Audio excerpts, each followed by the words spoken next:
The island escape was a vessel built for romance. 540 feet of steel and promise, carrying 1,200 passengers across the Mediterranean under moonlight. 8 decks, 427 compartments. Surveillance cameras in public areas that recorded on 72-hour loops. No cameras in the passenger corridors. No cameras on the open decks after midnight. They said nothing dangerous could happen on a ship like this, surrounded by crew, by witnesses, by the regulated safety of modern travel. In May 2006, a woman boarded this vessel with a man who promised her a second chance. They shared a cabin. They visited ancient ruins. They drank wine on their balcony as the ship crossed open water. Within 72 hours, her body was pulled from the Mediterranean. The autopsy revealed she had been murdered. He was the last person to see her alive. He inherited everything. He left the country within 48 hours. This is the dark story of a romantic couple's voyage. Join me as we examine the 10 days leading to that cruise, the careful planning behind it, the hours that were logged and erased, the jurisdictional maze that followed, and the question that took 14 years to answer. Was this reconciliation or execution? Did she fall or was she thrown? And if murder was the plan, why did he choose to kill her there? In May of 2006, Miki Kanasaki was 52 years old, a sales manager for a pharmaceutical distribution company in Orange County, California. Her friends described her as optimistic to a fault, the kind of woman who believed people deserved second chances, who saw potential in situations others had written off. She had been married to Lonnie Kokontes for 11 years before their divorce in 2001. The marriage ended over what court documents tactfully called irreconcilable differences, which in practice meant Lonnie's need to control every dollar that moved through their household accounts, his habit of questioning purchases, his insistence on being the sole signatory on certain investments. After the divorce, Miki rebuilt her life. She had her own condo, her own car, her own money. But she and Lonnie stayed in touch. Phone calls on birthdays, emails about mutual friends, the kind of low-grade contact that keeps a door from closing completely. In early 2006, Lonnie called her with a proposal. He had changed, he said. Therapy had helped him see where he went wrong. He wanted to try again. Not marriage, not yet, but a trip together. Something romantic. A Mediterranean cruise. 10 days through Italy, starting in Rome, winding down to Sicily, back up to Naples, over to the islands. He would pay for everything. First-class cabin with a balcony. Wine with dinner. Shore excursions to Pompeii and Capri. It would be, he promised, a chance to remember why they fell in love in the first place. Miki told her friends she was cautiously excited. She knew Lonnie's flaws, but she also remembered the early years when he had been attentive and generous, before the arguments about money started to corrode everything. One friend later recalled Miki saying she felt like this might be fate giving her a sign, that maybe people really could change. That maybe a cruise through the Mediterranean, away from the pressures of daily life, could reset something between them. Lonnie Kokontes was 50 years old, a former attorney who had left active practice but still held his California bar license. He lived in a rented house in Costa Mesa. His income came from a patchwork of investments, consulting fees that seemed to arrive irregularly, and what remained of the assets from his marriage to Miki. Because even though they had divorced, certain accounts remained joint. Certain beneficiary designations had never been updated. In the event of Miki's death, Lonnie stood to inherit approximately $1, $8 million from their shared estate, life insurance policies that listed him as the primary beneficiary, and several properties held in both names that would transfer to the surviving owner. Miki either didn't know this or chose not to think about it. Lonnie knew precisely. The island escape departed from Civitavecchia, the port that serves Rome, on May 23, 2006, at 6:17 in the evening. Mickey and Lonnie boarded 3 hours earlier, checking into cabin 742, a mid-tier stateroom on the starboard side with a narrow balcony overlooking the sea. The cabin was 183 square feet, not including the balcony. 2 twin beds pushed together. A bathroom with a shower stall barely wide enough to turn around in. A small desk bolted to the wall. A television mounted on a swing arm. A safe the size of a shoebox. The balcony railing was 42 inches high, standard maritime code, with vertical bars spaced 4 inches apart to prevent children from slipping through.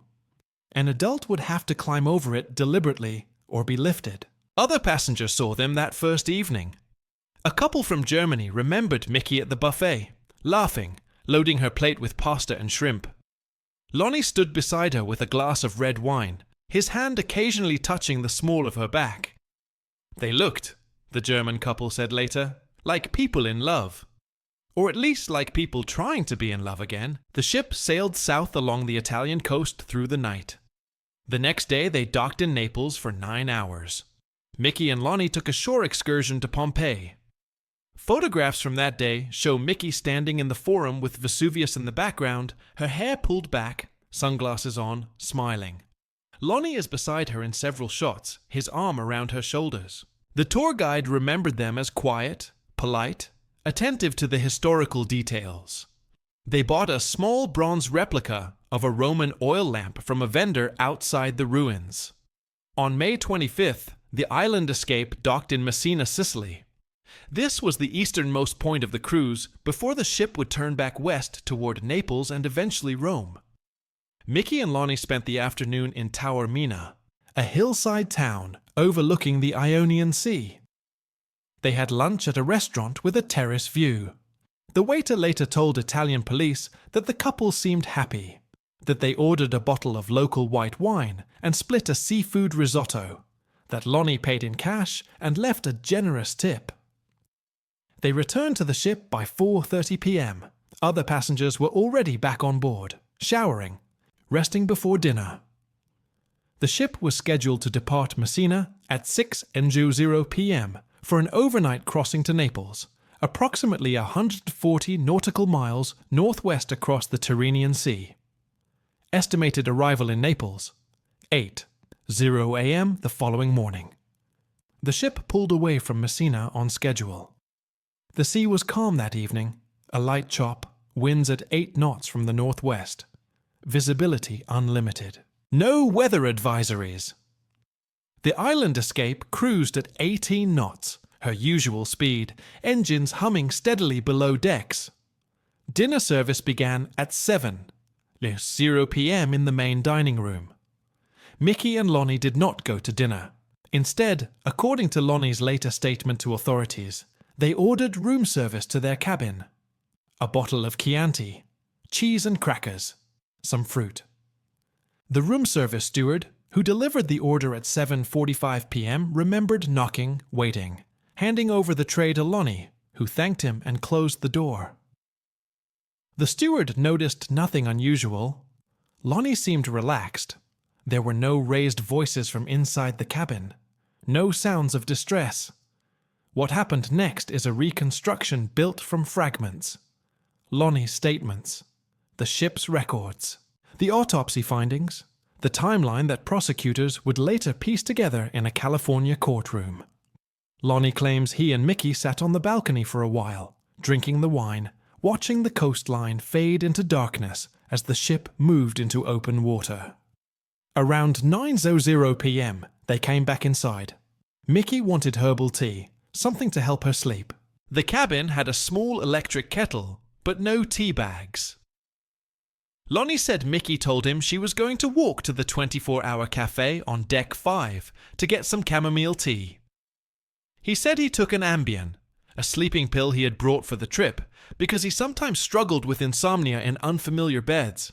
He said he lay down and fell asleep almost immediately. He said he woke at 4:30 a.m. The bed beside him was empty. Mickey had not returned. He checked the bathroom. He opened the balcony door and looked out into the pre-dawn darkness. Nothing. He called her cell phone. It went straight to voicemail. He got dressed and went into the corridor, looking for her. The ship was quiet. Most passengers were asleep. A steward was pushing a cleaning cart near the elevator. Lonnie asked if the steward had seen a woman, about 5'4", dark hair, maybe wearing a robe. The steward had not. Lonnie took the elevator down to deck 5, to the cafe. It was closed. There was a night porter stationed at a desk nearby. Lonnie asked the porter if a woman had come by for tea. The porter said no one had been there since midnight. Lonnie returned to the cabin. He waited. By 5:00 a.m. he said, panicking. He called the ship's reception desk and reported Mickey missing.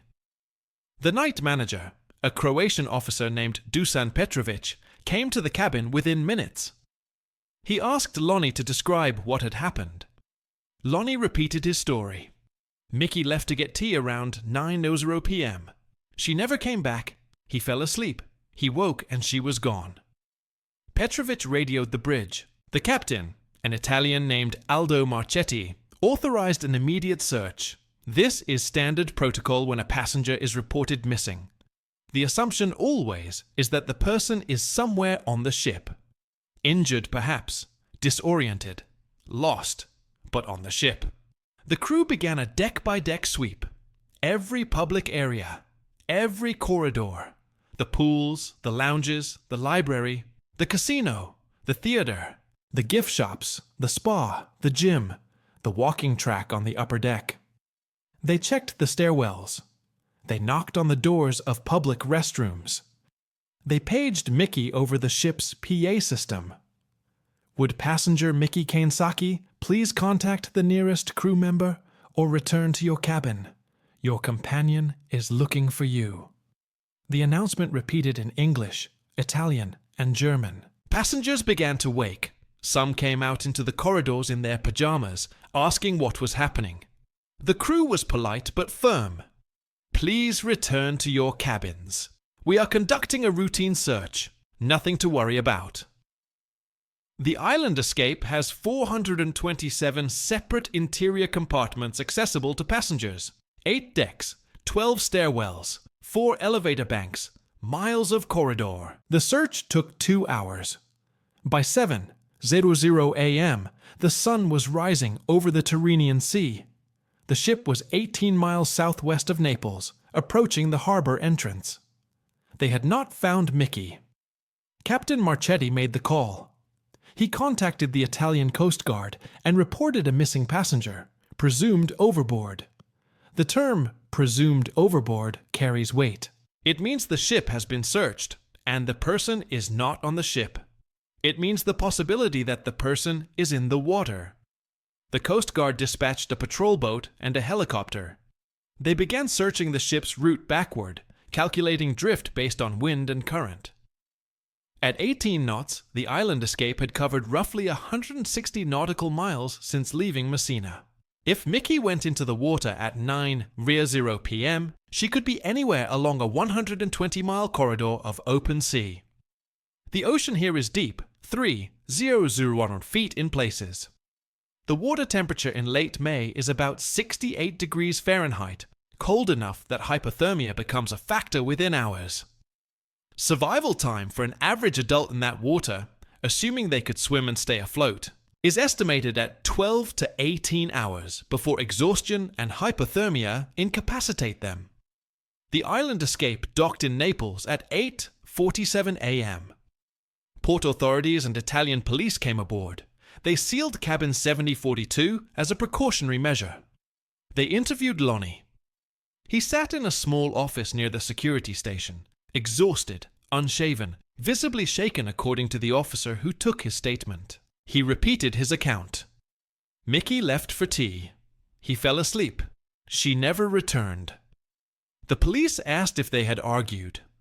Lonnie said no, everything was fine. They were having a wonderful time. This trip was supposed to be a new beginning for them. They asked if Mickey had been depressed or upset. Lonnie said no, she was happy, she was excited about the trip. They asked if Lonnie had any idea why she might have gone overboard. Lonnie said he couldn't imagine it. It didn't make sense. Maybe she leaned over the railing to look at something and lost her balance. Maybe she felt sick and went outside for air and got dizzy. He didn't know. The police searched the cabin. They found Mickey's suitcase still packed, her toiletries in the bathroom, her sandals by the bed, her purse with her wallet, passport, and phone inside. Nothing appeared disturbed. No signs of struggle. No blood. The bed was made, which Lonnie explained by saying he had tidied up that morning while waiting for her to return. A nervous habit. The wine bottle from room service was empty, sitting on the desk. 2 glasses, both used. The balcony door was closed but unlocked. The railing showed no damage, no scuff marks, nothing to suggest a fall or a climb. Italian law requires that any death or suspected death on a vessel in Italian waters be investigated by Italian authorities, even if the ship is foreign flagged, and the passengers are foreign nationals. But the island escape was registered in Panama, operated by a Greek company, and Mickey and Lonnie were American citizens. Jurisdiction was murky. The Italian police took photographs, collected statements from crew and nearby passengers, and filed a report. But without a body, without clear evidence of a crime, the investigation stalled. They told Lonnie he was free to go, but asked him to remain available for further questions. Lonnie, according to his own later account, felt harassed. He felt the crew and the police were treating him like a suspect rather than a grieving partner. He called friends in California from a payphone in the port terminal.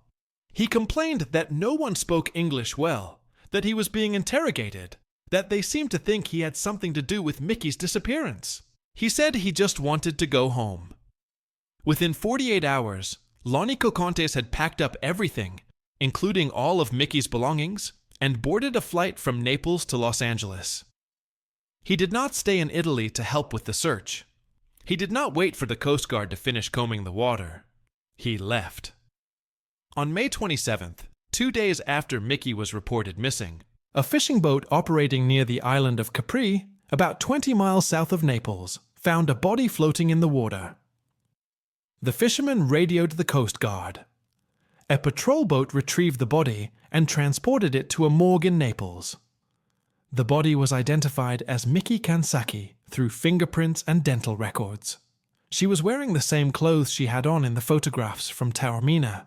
A light blue blouse, white capri pants, sandals. No life jacket. No obvious trauma visible externally. The autopsy was performed by Dr. Giacomo Ferri, a forensic pathologist with the Naples Medical Examiner's Office. Dr. Ferri has conducted over 4,000 autopsies in his career, many involving drowning victims recovered from the Mediterranean.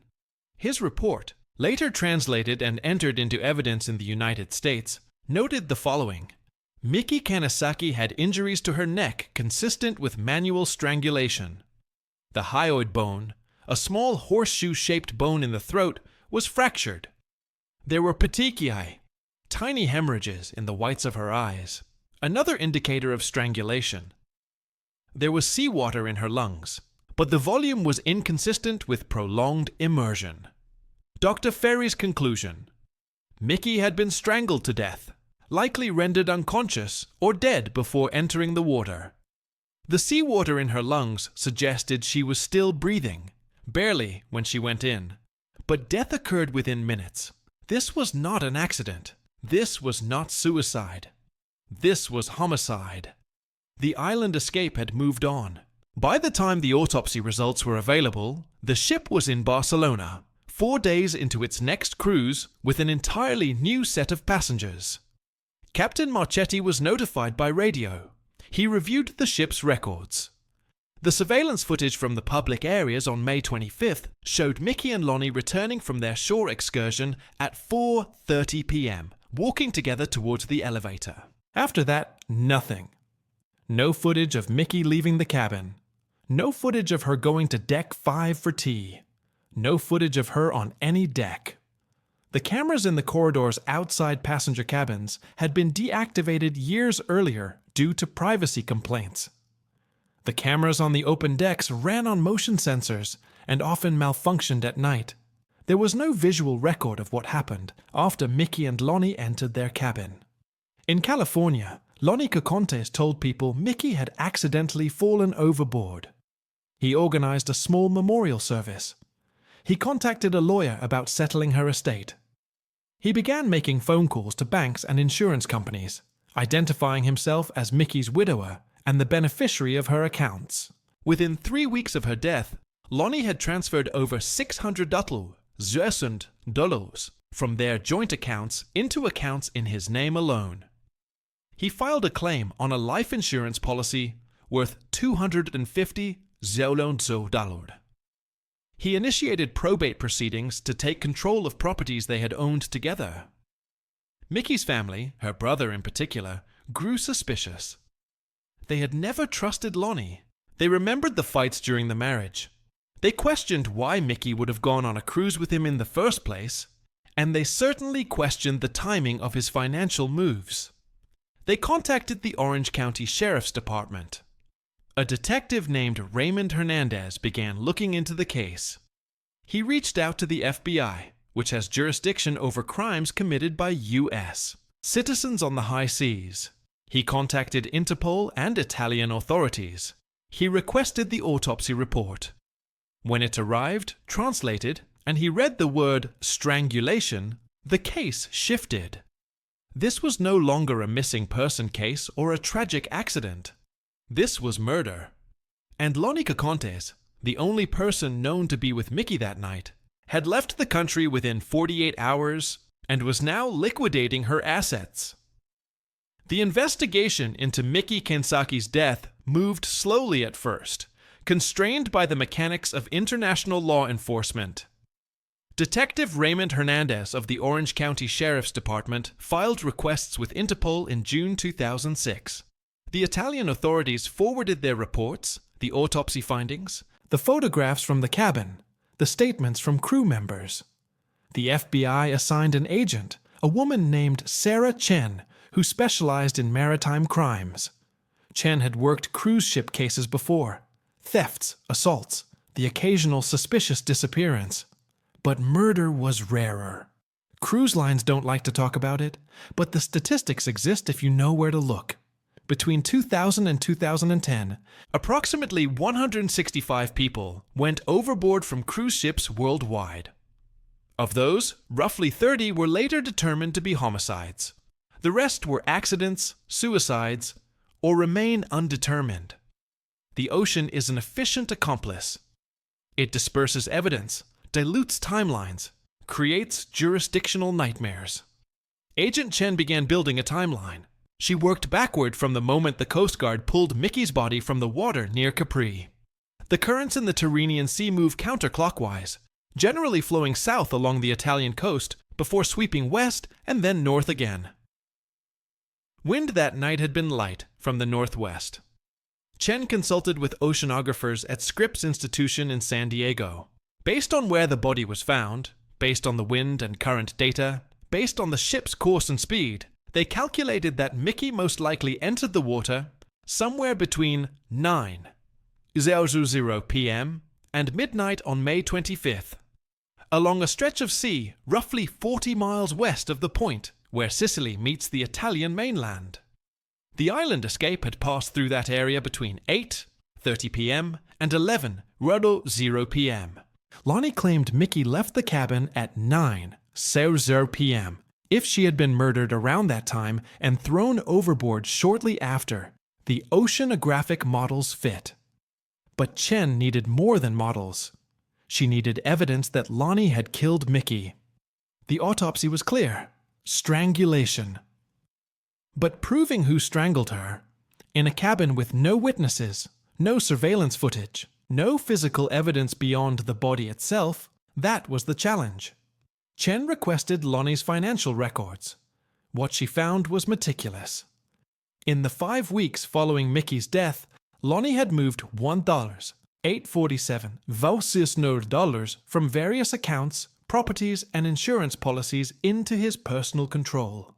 He sold a condo in Laguna Beach that had been titled jointly and pocketed $310,000. He cashed out a retirement account that listed him as beneficiary and transferred $180 into a brokerage account. He collected on 2 life insurance policies totaling $400. The speed and efficiency suggested planning, preparation. This was not a grieving widower stumbling through paperwork. This was someone who knew exactly what assets existed and how to access them. Chen interviewed Mickey's friends. They described her as trusting, sometimes naively so. One friend, a woman named Karen Delgado, who had worked with Mickey at the pharmaceutical company, said Mickey had called her a week before the cruise. Mickey was excited, but also nervous. She said Lonnie had been very insistent about the trip, that he had booked everything without consulting her, that she felt like she was being swept along. But she wanted to believe he had changed. Karen asked if Mickey had updated her will or her beneficiary designations after the divorce. Mickey said she didn't think so, that it seemed morbid to worry about that kind of thing when they were trying to rebuild their relationship. Karen told Chen she regretted not pushing harder, not insisting Mickey protect herself financially. Another friend, a man named Tom Ochoa, who had known both Mickey and Lonnie socially, said Lonnie had always been obsessed with money. Tom recalled a dinner party in 1998 where Lonnie spent 20 minutes explaining his investment strategy, the tax advantages of certain trusts, the importance of controlling your beneficiary designations to avoid probate. Tom said it struck him as odd at the time, the intensity with which Lonnie talked about it, like money was the most important thing in any relationship. After the divorce, Tom lost touch with Lonnie, but stayed friends with Mickey. He said Mickey told him Lonnie had called her in early 2006, claiming he'd been in therapy, claiming he'd learned to let go of his need for control. Tom said he warned Mickey not to believe it, that people like Lonnie don't change, they just get better at hiding. Chen and Hernandez traveled to Italy in October 2006 to meet with the Naples investigators. The Italian police were cooperative, but realistic. They explained that the case would be difficult to prosecute in Italy. The crime occurred on a Panamanian-flagged vessel operated by a Greek company. The victim and suspect were both American. Italian jurisdiction was technically valid because the body was found in Italian waters. But extraditing an American citizen to stand trial in Italy for a crime committed on a foreign ship would be a bureaucratic labyrinth. The Italians suggested the Americans pursue the case under the Maritime Drug Law Enforcement Act and related statutes that give U.S. courts jurisdiction over crimes committed by Americans on vessels in international waters. Chen agreed. This would be prosecuted in the United States, in Orange County, where Mickey had lived, where Lonnie lived, where the financial trail led. But they needed more evidence. Autopsy results and financial motive were strong, but circumstantial. A defense attorney could argue that someone else on the ship could have killed Mickey. Perhaps she left the cabin, encountered a stranger on deck, was attacked. Lonnie's lawyers could claim he was asleep, drugged by Ambien, unaware of anything until he woke and found her gone. Chen knew they needed something more direct, a confession, a witness, something that put Lonnie's hands on Mickey's throat. In 2007, Lonnie remarried. The new wife's name was Amy Nguyen, a real estate agent he had met through mutual friends. The marriage lasted 14 months. By early 2008, Amy had filed for divorce. The court records cited irreconcilable differences, but friends of Amy told a different story. They said Lonnie had become controlling, demanding access to her bank accounts, questioning her spending. Amy told one friend that Lonnie had mentioned Mickey in disturbing ways, that once, during an argument about money, Lonnie had said, "Mickey used to fight me about this too, and look where it got her." Amy dismissed it at the time as an angry comment, not a confession. But it stayed with her. Detective Hernandez heard about Amy's divorce through the network of connections that develops in any investigation. He reached out to her in March 2008. Amy agreed to meet. She was still angry, still processing the end of the marriage. Hernandez asked if Lonnie had ever talked about Mickey's death. Amy hesitated. She said Lonnie rarely mentioned Mickey, except in the context of the estate, the money he had inherited. But there was one night, about 6 months into their marriage, when Lonnie had too much to drink. They were at home, sitting on the patio. Amy asked him directly, "Did you have anything to do with Mickey's death?" Lonnie looked at her for a long moment, then said, "What would you do if I told you I did?" Amy said she froze. She didn't know if he was joking, testing her, or confessing. She said, "I don't know. I guess I'd have to think about that." Lonnie laughed and said, "Good thing you don't have to." Then he changed the subject. Amy told Hernandez she didn't think Lonnie was joking. She thought he was telling her the truth in a way that gave him plausible deniability. She said after that night, she started noticing other things. Lonnie never expressed grief about Mickey. He talked about her in the past tense as if she were a problem he had solved. He was meticulous about money in a way that felt pathological, checking account balances daily, transferring funds between accounts for reasons Amy couldn't understand. When she asked him why he was moving money around so much, he said he was protecting his assets, making sure everything was in his name only, making sure no one could take it from him. Amy said she realized she was afraid of him. Not physically, not exactly, but afraid of what he might be capable of if he felt cornered. That's why she left. Hernandez asked if Amy would be willing to testify. Amy said yes. She wanted to help. But she also wanted protection. She was worried Lonnie would retaliate if he found out she was cooperating.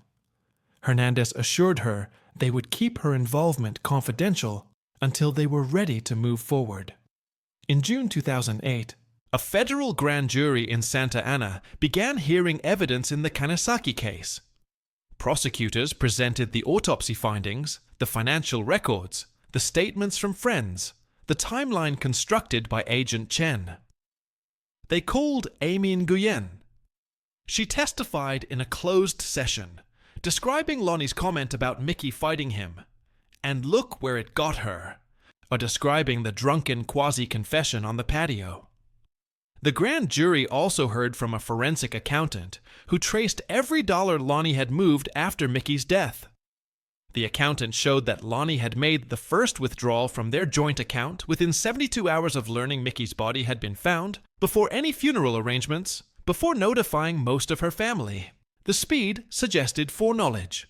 The accountant testified that in his professional opinion, the financial activity was consistent with someone executing a premeditated plan. But the grand jury did not indict. Not yet. The prosecutors felt they needed something more concrete. A confession. A witness who saw something. Physical evidence tying Lonnie to the act of murder. Without it, they worried a trial jury might not convict. The investigation went quiet for a year. Chen and Hernandez kept working, re-interviewing crew members from the island escape, tracking down passengers who had been on the ship that night. One passenger, a schoolteacher from Ohio named Linda Martinez, remembered hearing a thud from the cabin next to hers around 10:30 p.m. on May 25th. Her cabin was 7044, 2 doors down from Lonnie and Mickey. She said it sounded like something heavy hitting the floor or the wall. She didn't think much of it at the time. People drop luggage, move furniture. She assumed it was nothing. But when she heard about Mickey's disappearance the next morning, she wondered. She reported it to the ship's security, but no one followed up. Martinez told Chen she wished she had been more insistent, that maybe if she had knocked on the door, asked if everything was okay, Mickey might still be alive. Chen noted the timing. 10:30 p.m. An hour and a half after Lonnie claimed Mickey left the cabin. If the thud was the sound of a body hitting the floor, it contradicted Lonnie's timeline. But a thud heard through a wall is not proof of murder. A good defense attorney would shred it. In late 2009, a break came from an unexpected source. Lonnie was arrested on an unrelated charge, a financial fraud case involving a real estate transaction. The details were minor. Accusations that he had misrepresented his assets to secure a loan. He was released on bail, but spent 2 nights in the Orange County Jail. While in jail, he shared a cell with a man named Richard Espinoza, a career criminal with convictions for drug trafficking and assault. Espinoza was facing a long sentence on his current charges. He was looking for any leverage he could find. Espinoza later told authorities that Lonnie talked freely during those 2 nights. Espinoza said Lonnie was angry, bitter about being arrested, convinced the authorities were persecuting him because of Mickey. Espinoza, sensing an opportunity, asked Lonnie what happened on the cruise. According to Espinoza's statement, Lonnie said Mickey had been a problem. She had been threatening to change her will, to remove him as beneficiary, to take steps to protect her assets. Lonnie said he couldn't let that happen, that he had earned that money, that Mickey owed him after everything he had put up with during their marriage. Espinoza said Lonnie described waiting until Mickey was drowsy from the wine, then strangling her in the cabin. He said Lonnie told him it took longer than he expected, that Mickey fought more than he thought she would. But eventually, she stopped struggling. Lonnie said he waited until after midnight, then carried her body to the balcony and dropped her into the sea. Jailhouse informants are problematic. Defense attorneys attack their credibility, their motives, the deals they've made in exchange for testimony. But Espinoza's account matched the autopsy findings, the timeline, the physical evidence. He described details that had not been made public, details that only someone with direct knowledge would know. Agent Chen and Detective Hernandez verified Espinoza's story as much as possible. They confirmed he and Lonnie had shared a cell. They pulled the jail logs. They checked to see if Espinoza could have learned the details from news reports or court filings. The autopsy results were public, but certain specifics about the strangulation, about the fracture pattern of the hyoid bone, about the seawater in Mickey's lungs, those details had not been released. Espinoza knew them. Either he was extraordinarily well informed, or Lonnie had told him. The prosecutors presented Espinoza's testimony to a new grand jury in November 2009. This time, the grand jury indicted. Lonnie Cocontes was formally charged with first-degree murder with the special circumstance of murder for financial gain. The special circumstance meant, if convicted, he would face life in prison without the possibility of parole. Lonnie was arrested in February 2013. The delay between indictment and arrest was due to legal maneuvering, appeals, efforts by Lonnie's attorneys to have the charges dismissed on jurisdictional grounds. They argued the U.S. had no right to prosecute a crime that occurred on a Panamanian ship in Italian waters. The courts disagreed. The case moved forward. Lonnie posted bail, $2 million using what remained of the money he had taken from Mickey's estate. He was required to surrender his passport, to check in weekly with a bail officer, to wear an electronic monitoring bracelet. He moved into a small apartment in Santa Ana and hired a defense team, led by a prominent criminal attorney named Marcus Delaney. Delaney was known for his aggressive cross-examinations, his ability to create reasonable doubt in even the strongest cases. The trial was delayed repeatedly. Motions, counter-motions, discovery disputes, pandemic-related court closures. It finally began in January 2020, nearly 14 years after Mickey's death. The Santa Ana Courthouse is a modern building, 12 stories, glass and concrete, with 57 courtrooms handling everything from traffic violations to capital murder. Department 40, on the 8th floor, was assigned to the Cocontes case. The judge was an older woman named Patricia Alvarez, a former prosecutor with a reputation for running an efficient courtroom. She allowed cameras with restrictions. No filming the jury. No close-ups of the defendant during emotional testimony. The trial was expected to last 6 weeks. The prosecution, led by Deputy District Attorney Michael Torres, planned to call 32 witnesses. The defense planned to call 8. Opening statements began on January 14, 2020. Torres stood before the jury, 12 people ranging in age from 28 to 71, a mix of men and women, retirees and working professionals, the cross-section of Orange County. Torres spoke for 47 minutes. He laid out the state's case methodically. He described Mickey as a kind woman who made the mistake of trusting her ex-husband. He described Lonnie as a man driven by greed, a man who saw Mickey not as a person, but as an asset to be liquidated. He described the cruise as a trap, a carefully constructed scenario where Lonnie could commit murder in a place where detection would be difficult, where the ocean would hide the evidence. Torres showed the jury photographs of Mickey, smiling in Pompeii, unaware she had less than 24 hours to live. He showed them financial documents, the transfers Lonnie made within days of her death. He showed them the autopsy report, the clinical description of strangulation, the fractured hyoid bone, the petechiae in her eyes. "This was not an accident," Torres said. "This was not a tragedy. This was a murder committed for money. And the man who killed Mickey Kansaki is sitting right there." He pointed at Lonnie. Lonnie stared back, expressionless. Marcus Delaney stood for the defense opening. He was in his early 60s, gray hair combed back, expensive suit, the kind of attorney who commanded attention without raising his voice.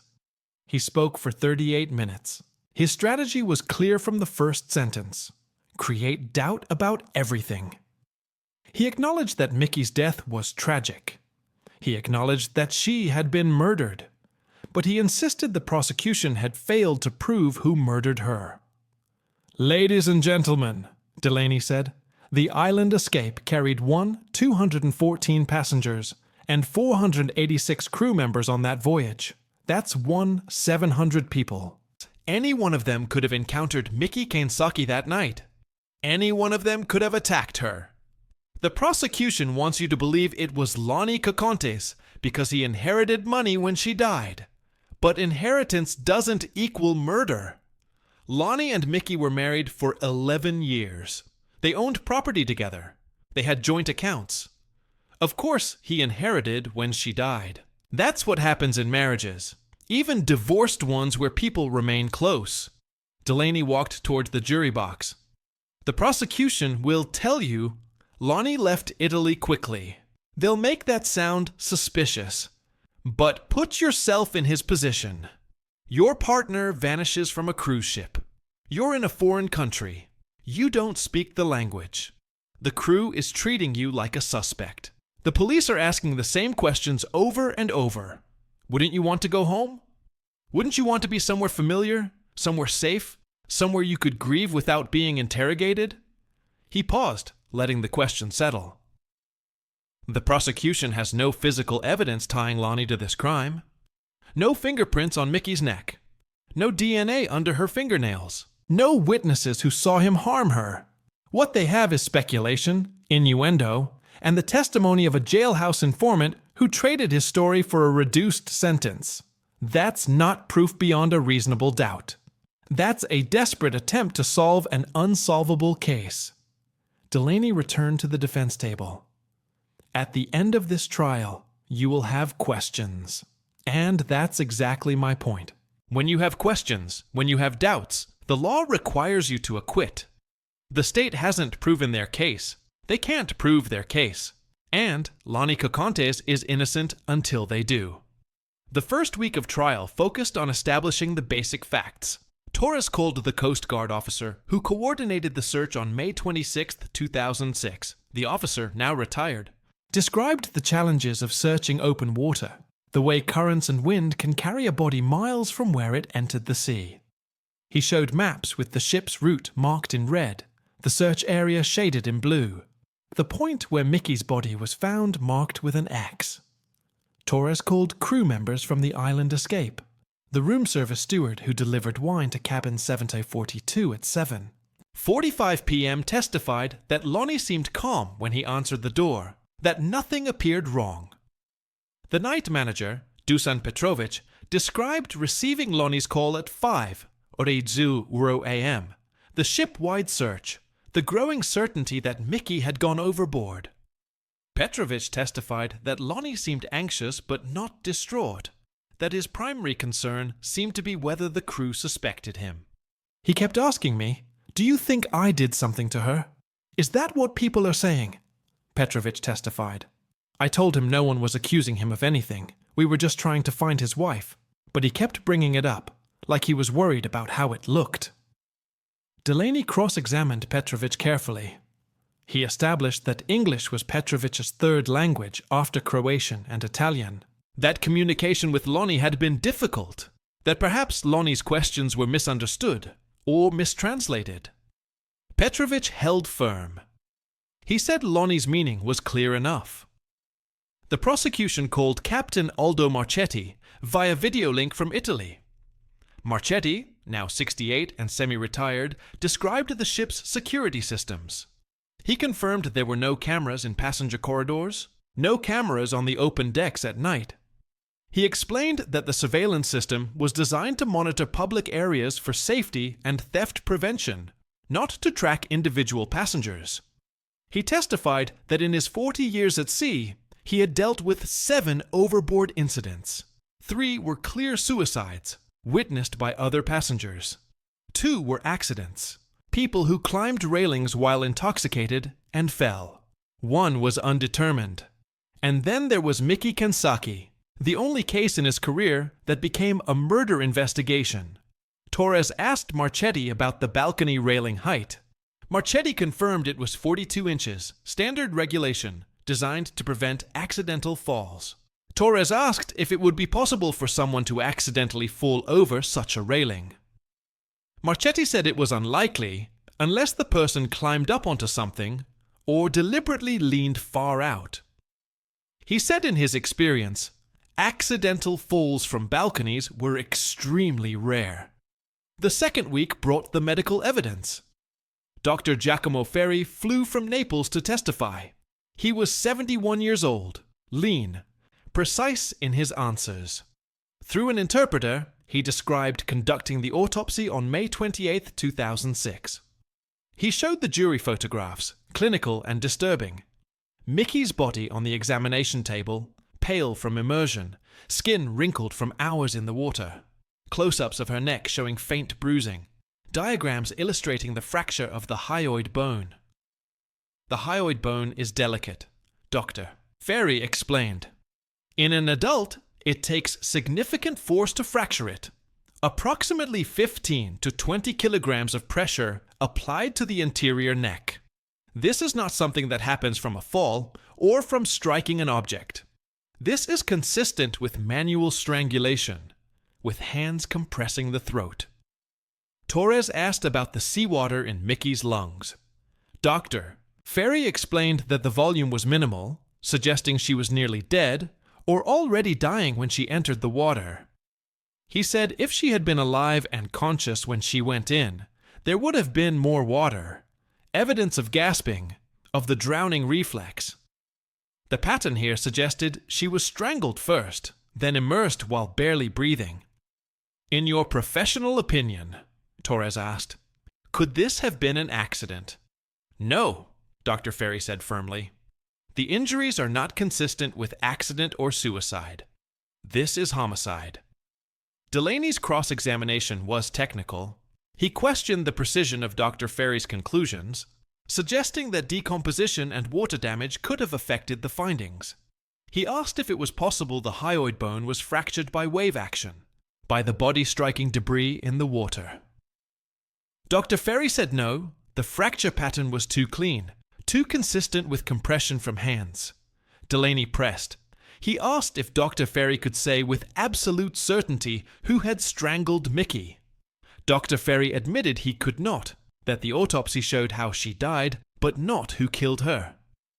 Delaney nodded, satisfied. He had made his point. The autopsy proved murder, but it didn't prove Lonnie was the murderer. The third week focused on motive. Torres called the forensic accountant, a methodical woman named Dr. Patricia Huang, who had spent 6 months reconstructing Lonnie's financial activities. She presented the jury with charts and timelines. On May 27, 2006, the day Mickey's body was found, Lonnie called 3 banks. On May 29th, he transferred $287 dollars from a joint account into an account in his name only. On June 2nd, he filed life insurance claims. On June 8th, he sold the Laguna Beach condo. On June 15th, he withdrew $95 dollars in cash. By September 2006, he had liquidated everything. Dr. Huang testified that she had reviewed the divorce decree from 2001. The decree stipulated that certain accounts were to be divided, certain properties sold, certain beneficiary designations updated. But in the chaos of divorce, some things had been overlooked. Mickey had never removed Lonnie as the beneficiary on 2 life insurance policies taken out during their marriage. She had never insisted that the Laguna Beach condo be sold and the proceeds split. She had left him on the title of a rental property in Riverside. These oversights were worth approximately $2 million to Lonnie. In your analysis, Torres asked, did Lonnie Cocontes take any steps before the cruise to ensure he would inherit if Mickey died? Yes, Dr. Huang said. In March 2006, 2 months before the cruise, Lonnie contacted the insurance companies to verify he was still listed as beneficiary. He also contacted the county recorder's office to confirm the property titles. He was, in my professional assessment, confirming the value of his position before proceeding. Delaney objected. Speculation. Judge Alvarez sustained. The witness will limit herself to facts, not interpretations of intent. Dr. Huang rephrased. The records show that Lonnie Cocontes made inquiries about the status of these assets in March 2006. Torres asked if that was unusual behavior for a divorced person. Dr. Huang said it depended. If someone was planning their own estate, routine. If someone was planning to reconcile with an ex-spouse, less so. If someone was planning a crime, highly consistent. Delaney objected again. Judge Alvarez reminded Dr. Huang to stick to the financial facts. But the damage was done. The jury had seen the timeline. They had seen Lonnie moving money within hours of learning Mickey was dead. The prosecution called Mickey's friends. Karen Delgado testified about Mickey's excitement and nervousness before the cruise. She described Mickey as someone who wanted to believe the best in people, even when evidence suggested otherwise. She testified that Mickey had mentioned Lonnie pressuring her to go on the trip, that Mickey felt like saying no would be rejecting a genuine attempt at reconciliation. Tom Ochoa testified about Lonnie's obsession with money, the dinner party conversation, about beneficiary designations, the warnings he gave Mickey not to trust Lonnie's claims of change. Ochoa became emotional on the stand, saying he wished he had done more to stop Mickey from going on that cruise. Delaney's cross-examinations were pointed. He established that none of these friends had been on the ship. None of them witnessed anything. Their testimony was about character, about their perceptions of Lonnie, but not about facts. He suggested they were biased against Lonnie because of the divorce, because they had taken Mickey's side in the split. The 4th week brought Amy Nguyen. She was 43 now, remarried, living in San Diego. She took the stand reluctantly, avoiding eye contact with Lonnie. Torres walked her through her brief marriage to Lonnie, the controlling behavior, the arguments about money. Then he asked about the conversation on the patio. He asked me, Amy said quietly, what I would do if he told me he had something to do with Mickey's death. What did you understand that to mean? Torres asked. I understood it as a confession, Amy said. He was telling me he killed her, but in a way that let him deny it later if I told anyone. Did you believe him? Yes. I was terrified. Delaney's cross-examination was aggressive. He pointed out that Amy had not reported this conversation to police for 2 years. He suggested she was angry about the divorce, that she was fabricating or exaggerating to hurt Lonnie. Amy pushed back. She said she had been afraid, that she didn't know if anyone would believe her, that she only came forward when the detective contacted her, and she realized she might be the key to getting justice for Mickey. You wanted revenge, Delaney suggested. I wanted the truth to come out, Amy said. The courtroom was tense. Judge Alvarez called a recess. During the break, observers saw Lonnie speaking intently with his attorneys, shaking his head, gesturing. He seemed rattled by Amy's testimony. The prosecution's final witness of that week was Richard Espinoza, the jailhouse informant. Espinoza was 52, serving a 12-year sentence for drug trafficking. He had been promised nothing in exchange for his testimony. The prosecution insisted, though Delaney would later argue that Espinoza expected favorable treatment at his next parole hearing. Espinoza described sharing a cell with Lonnie for 2 nights in late 2009. He said Lonnie was furious about being arrested on the fraud charges, convinced it was part of a larger conspiracy to frame him for Mickey's murder. Espinoza said he played along, acting sympathetic, getting Lonnie to open up. "He told me he had to do it," Espinoza testified. He said Mickey was going to cut him out of everything, that she was going to change her will, that he couldn't let that happen after everything he'd put into the marriage.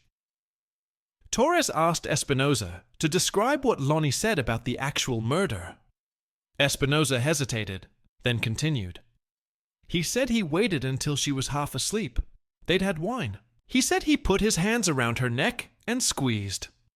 He said it took longer than he expected, maybe 2 or 3 minutes. He said she tried to fight, but she was too weak from the wine. Once she stopped moving, he waited a few hours until the ship was in deeper water, then he carried her to the balcony and dropped her over. The courtroom was silent. Several jurors looked at Lonnie. His face was impassive. Torres asked if Lonnie had said anything else. Espinoza said yes, that Lonnie had described the sound Mickey's body made hitting the water, a soft splash that was swallowed immediately by the noise of the ship's engines and the wind. Delaney's cross-examination was brutal. He attacked Espinoza's credibility, his criminal history, his motives. He established that Espinoza had provided information to prosecutors in 3 previous cases, all in exchange for sentence reductions or improved conditions. He suggested Espinoza was a professional snitch who invented stories to serve his own interests. "You're telling this jury that Lonnie Cocontes confessed to murder after knowing you for less than 48 hours. Yes? Rthnaim. And you expect them to believe that?" "I'm telling the truth," Espinoza said. "You're telling a story that gets you out of prison faster," Delaney shot back. Judge Alvarez intervened. She reminded both attorneys to keep their questions and answers focused. The cross-examination continued for another hour. Delaney hammered at inconsistencies in Espinoza's various statements, at details that shifted between interviews. Espinoza held to the core of his account, but admitted he couldn't remember every exact word, that some details were approximate. By the end of Espinoza's testimony, the jury looked exhausted. Judge Alvarez adjourned for the week. The trial had 3 weeks remaining. The prosecution was nearly done. The defense would present its case next, and everyone knew Lonnie Cocontes would take the stand. His attorneys had told the court he wanted to testify, that he wanted to tell his side of the story. Most defense attorneys advise against this. Putting a defendant on the stand opens them up to cross-examination, to having every lie and inconsistency exposed. But Lonnie insisted. He believed he could convince the jury he was innocent. The defense case began on the morning of February 10, 2020. Marcus Delaney called 8 witnesses over 3 days. The strategy was to humanize Lonnie, to present him as a man wrongly accused, destroyed by grief, and now persecuted by a justice system desperate for a conviction. The first witness was Lonnie's sister, a retired schoolteacher named Barbara Cocontes Holland. She described their childhood in suburban Los Angeles. Lonnie as a studious boy who became the first in their family to attend law school. She said he had always been careful with money because their parents had struggled financially, that his attention to detail about finances wasn't pathological. It was learned behavior from growing up poor. She said Lonnie had loved Mickey, that the divorce had devastated him, that the cruise was a genuine attempt at reconciliation. Torres's cross-examination was brief. He asked if Barbara had been on the cruise. She had not. He asked if she had witnessed Lonnie's relationship with Mickey during the marriage. She admitted she lived in Oregon and only saw them a few times a year. Torres asked if she knew about the travel insurance policy with the death benefit, about the March 2006 inquiries regarding beneficiary status. She did not. Delaney called a psychologist who had evaluated Lonnie in 2014, years after the crime, but before the trial. The psychologist testified that Lonnie showed no signs of sociopathy or violent tendencies, that his psychological profile was consistent with someone who had experienced trauma, not someone who had committed murder. Torres objected repeatedly, arguing the testimony was irrelevant. Judge Alvarez allowed it with limitations. The psychologist could speak to Lonnie's general mental state, but could not offer opinions on whether he was capable of murder. Delaney called 2 passengers from the island escape who remembered seeing Mickey and Lonnie during the cruise. Both described them as seeming happy, affectionate. One, an elderly man from Michigan, said he had spoken with them briefly at breakfast on May 25th, hours before Mickey disappeared. He said they were discussing which shore excursion to take in Naples the next day, that Mickey was excited about visiting Pompeii again. The man said they seemed like any other couple on vacation. Torres's cross-examinations established that these witnesses had no knowledge of what happened after dark that night, that appearances during daylight hours meant nothing about intentions after midnight. The defense called a maritime safety expert, a retired cruise ship captain named Harold Weston. Weston testified about the challenges of preventing overboard incidents. He described the railing heights, the deck layouts, the visibility issues at night. He suggested it was possible for someone to fall accidentally if they leaned out to look at something, if they lost their balance, if they were affected by alcohol or medication. Torres asked Weston about the autopsy findings, about the strangulation. Weston admitted those findings complicated any accident theory. Torres asked if Weston had ever, in his 35 years at sea, encountered a case where someone accidentally strangled themselves and then fell overboard. Weston said no. On February 12, 2020, the courtroom was packed. Word had spread that Lonnie Cacontes would testify. Reporters filled the media section. Mickey's family sat in the front row behind the prosecution table. Lonnie's sister sat behind the defense table, alone. At 9:47 a.m., Marcus Delaney called Lonnie Cacontes to the stand. Lonnie walked slowly to the witness box. He wore a dark blue suit, white shirt, conservative tie. His hair was graying, thinning. He was 64 years old now, 14 years older than when Mickey died. He placed his hand on the Bible and swore to tell the truth. His voice was steady. Delaney began with background questions. Lonnie described his career as an attorney, his marriage to Mickey, the reasons for their divorce. He spoke carefully, choosing his words with precision. He said the divorce was about communication problems, about his admittedly excessive concern with financial security, about drifting apart. He said he had regretted the divorce almost immediately, that he had spent the years after 2001 wondering if he had made a mistake. In 2006, Delaney asked, "Why did you invite Mickey on the cruise?" "Because I missed her," Lonnie said.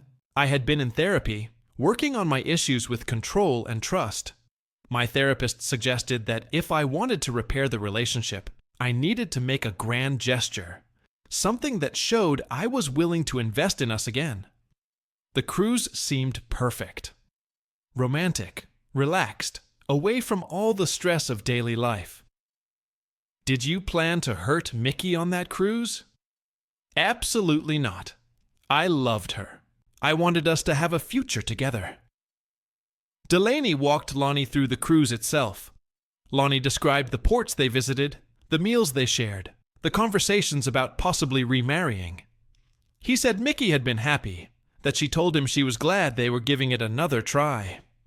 He described May 25th, the day in Taormina, the return to the ship, the room service wine. "What happened that evening?" Delaney asked. Lonnie took a breath. "We sat on the balcony for a while, drinking wine, watching the sunset. Around 9 o'clock, Mickey said she was tired but also restless. She wanted some herbal tea to help her sleep. I was exhausted from the day of walking around Taormina. I had taken an Ambien, a sleeping pill I use when I travel. I told her I was going to lie down. She said she'd be back soon. Did she leave the cabin? Yes, I heard the door close. I assumed she went to get tea from the cafe on deck 5. What happened next? I fell asleep. The Ambien works fast for me. When I woke up, it was after 4 in the morning. Mickey wasn't in bed. I checked the bathroom, the balcony. I called her phone. No answer. I started to panic. I went looking for her. When I couldn't find her, I called the ship's staff.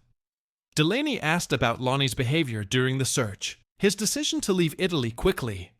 Lonnie said he felt overwhelmed, that the crew and the Italian police made him feel like a criminal from the start, that he needed to get home where he could think clearly and grieve properly.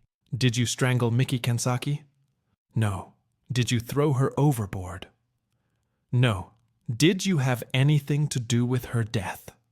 No. I loved her. I would never hurt her. Delaney asked about the financial transactions after Mickey's death. Lonnie explained that he had consulted with an estate attorney who advised him to secure the assets, to prevent them from being tied up in probate for years. He said he was following legal advice, not acting out of greed. Did you kill Mickey for money? Delaney asked. No. The money was never the point. I wanted her back. I wanted our life together back. Delaney finished at 11:30 a.m. Judge Alvarez called a lunch recess before the cross-examination would begin. During the break, legal analysts outside the courthouse debated Lonnie's performance. Some thought he seemed sincere, that his answers were too detailed to be fabricated. Others thought he seemed rehearsed, that his calm demeanor was inconsistent with someone who had lost a loved one violently. At 1:15 p.m., Deputy District Attorney Michael Torres stood to cross-examine Lonnie Cocontes. Torres was 48, compact and energetic, known for his meticulous preparation. He carried a thick binder of notes to the podium. He looked at Lonnie for a long moment before asking his first question. Mr. Cocontes, you testified that you loved Mickey. Is that correct? Yes.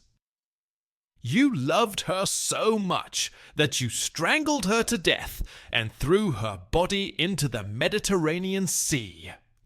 Objection! Delaney was on his feet. Sustained, Judge Alvarez said.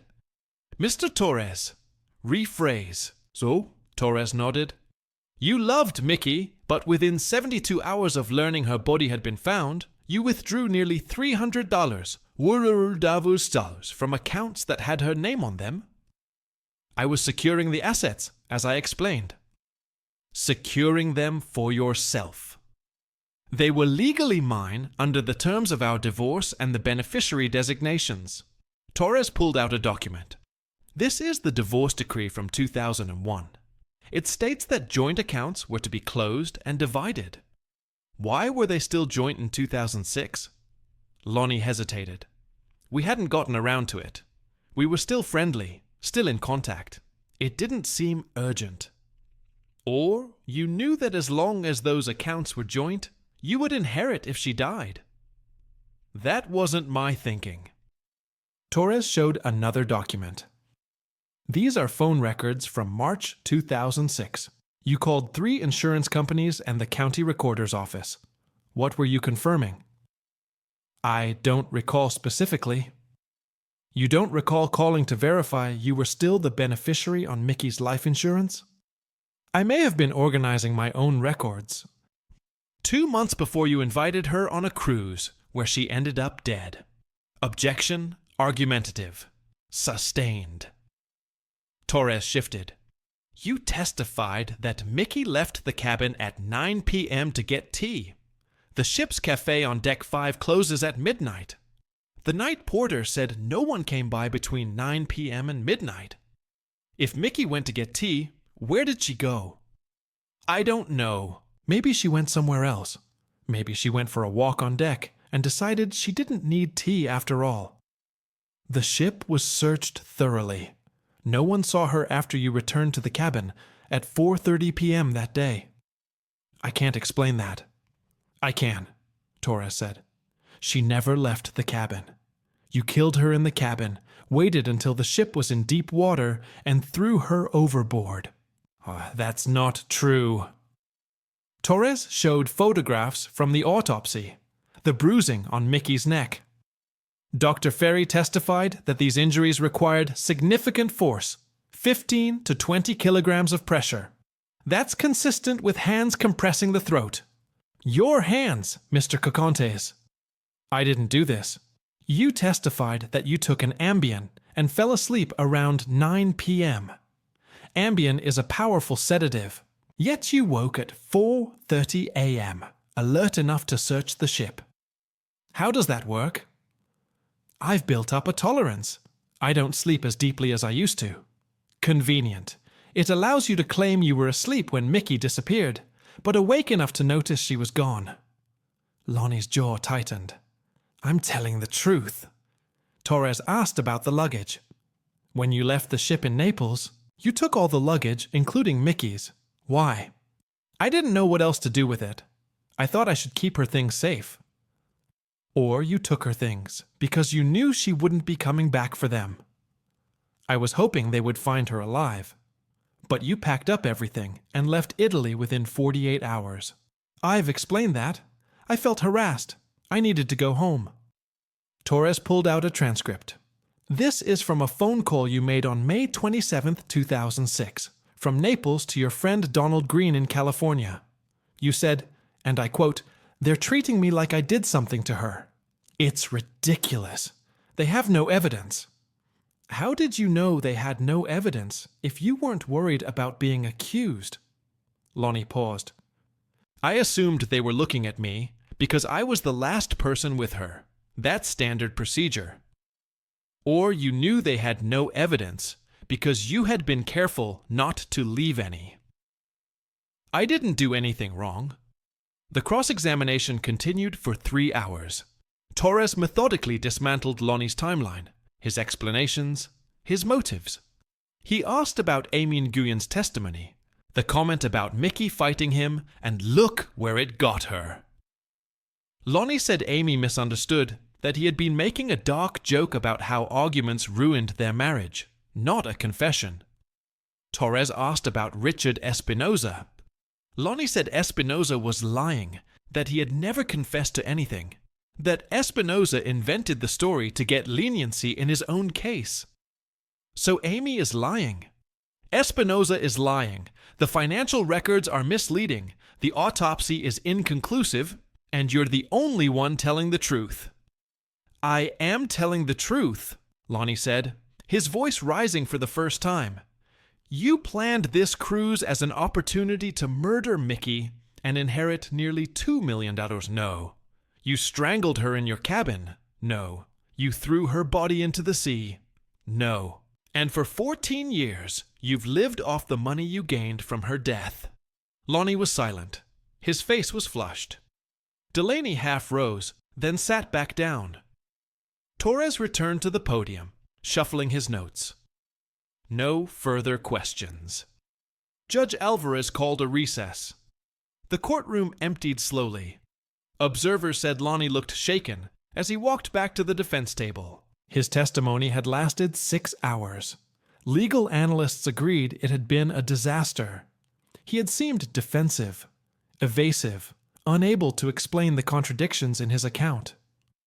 The defense rested the next morning without calling additional witnesses. Delaney said in a brief statement that the prosecution had failed to prove its case, that reasonable doubt existed, that the jury should acquit. Torres gave a rebuttal closing argument that lasted 90 minutes.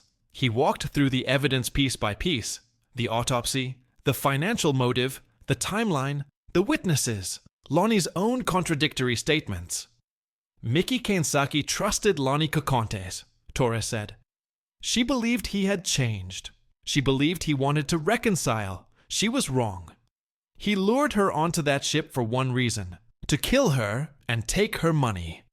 He strangled her in their cabin. He waited until the middle of the night. He carried her body to the balcony and dropped her into the Mediterranean Sea. He thought the ocean would hide his crime. He thought he would get away with it. For 14 years he almost did. But justice, even when delayed, is still justice. Convict him. Give Mickey the justice she deserves. Delaney's closing was shorter, 40 minutes. He argued that the prosecution's case was built on circumstantial evidence and unreliable witnesses, that the jury should not convict based on suspicion and innuendo. He reminded them that the burden of proof was on the state, that if they had any reasonable doubt, they must acquit. The jury received the case on February 18, 2020, at 2:30 p.m. They deliberated for 7 hours that day, then went home. They returned the next morning and deliberated for another 4 hours. At 2:15 p.m. on February 19th, they sent a note to Judge Alvarez. They had reached a verdict. The courtroom filled quickly. Mickey's family sat together, holding hands. Lonnie sat between his attorneys, staring straight ahead. The jury filed in. None of them looked at Lonnie, assigned defense attorneys no to dread. Judge Alvarez asked the foreperson, a retired engineer, if they had reached a verdict. The foreperson said yes. The clerk read the verdict form. In the matter of the people of the state of California versus Lonnie Lauren Cocontes, on the charge of murder in the first degree, we the jury find the defendant guilty. Mickey's brother sobbed. Lonnie closed his eyes. His sister covered her face with her hands. The clerk continued. On the special circumstance of murder for financial gain, we the jury find the special circumstance to be true. Judge Alvarez polled the jury. Each juror confirmed the verdict. 12 guilty votes, unanimous. She thanked the jury for their service and set a sentencing date for June 15, 2020. Lonnie was remanded into custody immediately. Deputies led him from the courtroom in handcuffs. He did not look back. Sentencing took place on a warm June morning. The courtroom was less crowded than during the trial, mostly family and a few reporters. Mickey's brother gave a victim impact statement. He described Mickey as a woman who saw the best in people, who believed in second chances, whose trust had been weaponized against her. He said the family had waited 14 years for this moment, that they would never get Mickey back, but at least they had the satisfaction of knowing her killer would spend the rest of his life in prison. Judge Alvarez sentenced Lonnie Cocontes to life in prison without the possibility of parole. She spoke for 10 minutes, describing the crime as calculated, cruel, and motivated entirely by greed. She noted that Lonnie had shown no remorse, had never expressed genuine sorrow for Mickey's death, had spent 14 years living off the money he gained from murdering her. You lured Mickey onto that ship under false pretenses, Judge Alvarez said. You made her believe you wanted to reconcile when in fact you were planning to kill her. You strangled her with your own hands. You threw her body into the sea. And then you went home and cashed in. This court finds your conduct to be among the most heinous I have encountered. You will spend the remainder of your natural life in state prison. May you find some measure of conscience in that time, though I doubt you will. Lonnie was led away. He is currently incarcerated at California State Prison, Corcoran, inmate number K90742. He will be eligible for compassionate release only if diagnosed with a terminal illness expected to result in death within 6 months. He has filed several appeals, all denied. He maintains his innocence. The Kanasaki case became a reference point for cruise ship safety discussions. In the years following Mickey's murder, cruise lines installed additional surveillance cameras, including cameras on open decks that operate 24 hours a day. They implemented man-overboard detection systems using thermal imaging and motion sensors. Some ships now have railings that are 54 inches high instead of 42 inches. These changes came too late for Mickey, but industry advocates argue they have prevented other tragedies. The case was featured on Dateline NBC in 2021, on Oxygen's Murdered at Sea series in 2022, and in several true crime podcasts. Each retelling emphasizes the same elements: the romantic pretense, the financial motive, the ocean as both crime scene and accomplice, the long wait for justice. Mickey's family established a scholarship fund in her name at the community college where she once took business courses. The scholarship supports women returning to education after divorce or other life disruptions. It has helped 37 students since 2015. In the end, the island escape continued operating under different names, carrying passengers who knew nothing of what happened in cabin 7T42 on May 25, 2006. The ship was eventually scrapped in 2018, cut apart in a Turkish salvage yard, reduced to steel and memory. But the story remains. The Mediterranean still holds its secrets in depths that go down 3,000 feet. The waves that carried Mickey's body to Capri continue their ancient rhythms, indifferent to human violence, indifferent to grief. Lonnie Kokontis is 68 years old now. He will die in prison. He took Mickey's life for money that bought him nothing but a cell and a number. She trusted him one last time. It cost her everything. He gambled that the sea would protect him. It didn't. Justice found him eventually, slow but certain, like the tide.